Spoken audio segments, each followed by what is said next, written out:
Great. Well, thank you for having me on. I'm a very last-minute addition to the schedule, so apologies to anyone who's heard this presentation at Wine and What's a few months ago.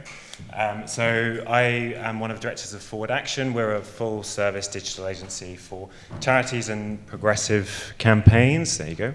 And we help our clients create the ideas and build the tools that generate tangible, measurable results for their digital programs. I've just got a case study to talk through of a project we worked on a few months ago with the One campaign, which is the 9 countries quiz. It's a project that a lot of people ask us about, so I'm hoping that by sharing a bit of the story of how the project happened, what the strategy was and the approach, and what the results and learnings were, it might give people some ideas for stuff they can do themselves at their own organizations. So some background to the project. One, we're running a campaign around the fact that there are 130 million girls around the world who are not in school. And they'd created an index, essentially, which used research and data to rank where the most difficult places in the world, which countries it was most difficult for girls to get an education in. Thank you. Around the world. And they wanted to use this index to get people involved in the campaign and to raise awareness around International Day of the Girl last year in October. The issue with the index was it was very interesting, but it was also quite abstract, it was quite complex, and so the goal of the project was to create a digital tool that would reach a wide range of people outside of their traditional supporter base, would educate them about the campaign, and crucially would get them to take an online campaign action, which they identified as signing their campaign petition, essentially. So our starting point for coming up with the concept for this tool was to drill down into the index and look at the data within it and see if we could find any interesting hooks. And there was one stat in particular which jumped out at us, that there's one country in particular, I think it's in Guinea, where girls on average spend just 7 months of their lives in school. And that the top 9 or 10 countries for where girls spent the least amount of time in school in their lives were all in Africa. So using that insight as a starting point, our next challenge was to find a way of framing that and a way of giving people a way to interact with that hook that would be personally relevant and broadly relevant to a lot of people, that would encourage people to share so that we could drive more traffic to the tool, and also would help hit the core goal of a project, which was to get people to sign a petition. And this geography quiz is the concept we came up with. So we decided on the concept on the basis of, we came up with a bunch of different ideas and then narrowed them down with consultation with colleagues and friends. We're working on a follow-up project to this, and we're developing a new process that will allow us to get some kind of quantitative data to help make that decision.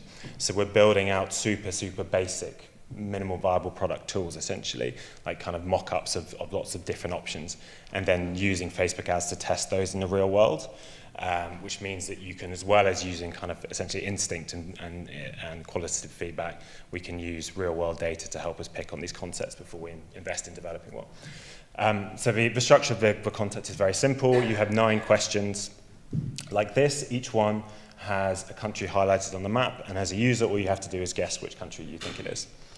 And just once you finish the 9 questions, before you get your result, you land on this slide. So this is where we introduce a link to the campaign, explain why these 9 countries are relevant to the education issue we're talking about, and give people the opportunity to sign a petition. So if you click, of course, I'll sign, opens up the petition form, and you can sign there and then.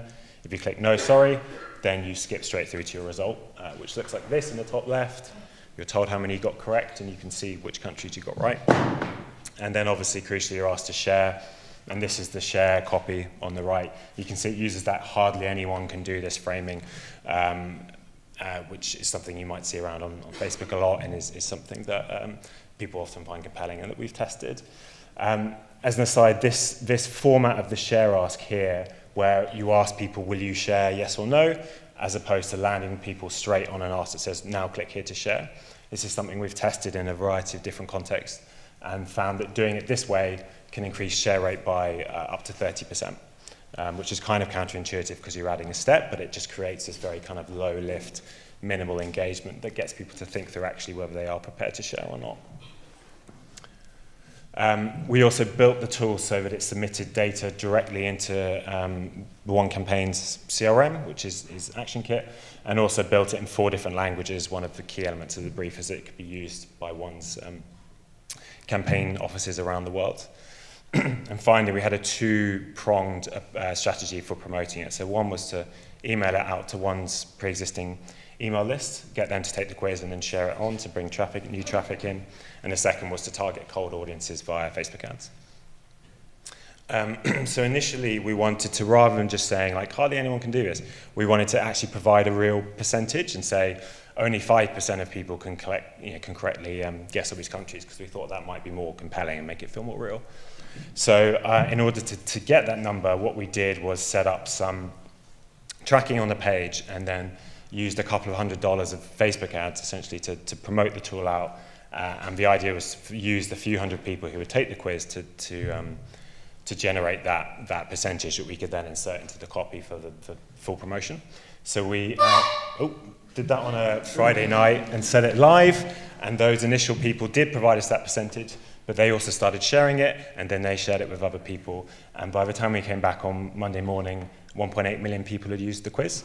And to date, 2.5 million people have used it, and 450,000 brand new people to one's list have signed a petition and joined the campaign. So I'm going to skip through a couple of things. So just some insights on what we think made it work. So first is the personally relevant concept. It speaks to people's identity. Are you good at geography? Are you bad at geography? Second, the challenge framing, which is something, again, we tested a lot and performed very well. Thirdly, the user journey. It was very clean, very simple, and allowed people to get through the quiz quickly. The optional petition also was crucial. It didn't stop people who didn't want to sign up from going through, getting their result and sharing, which generated more traffic. I'm going to skip that one, that's basketball.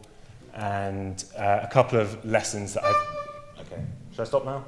Okay, cool. 2 lessons that I think come from it more broadly. Firstly, if you want to reach outside of your traditional audiences, find a way to make your messaging personally relevant to people. I think Leanne was talking about this earlier, and it's super crucial. And secondly, and finally, I don't know what this picture means, but think about things from a user's perspective. Often our strategy is, what do we want people to do that will help us, and it should be more what do they want to do that will help us. Sorry.